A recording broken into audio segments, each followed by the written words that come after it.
செந்தில், இப்ப தமிழ்நாட்டை யார் ஆள்றாங்கன்னு தெரியல. ஸ்டாலின் தான் முதலமைச்சரா இல்ல அவரோட குடும்பமானு?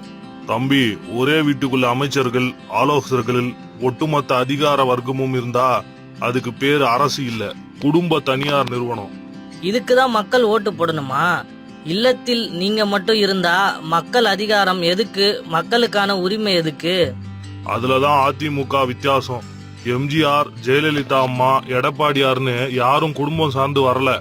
மக்கள் நம்பிக்கைய அடிப்படையா வச்சு அவங்க கட்சி தொண்டர்களோட பேராதரவோடு வந்தாங்க.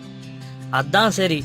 குடும்ப சிந்தனைய கடந்து மக்கள் மனசுல இடம் பிடிக்கணும்னு அதனாலதான் மக்கள் எப்பவும் திமுகவை தீய சக்தி என்று சொல்றாங்க.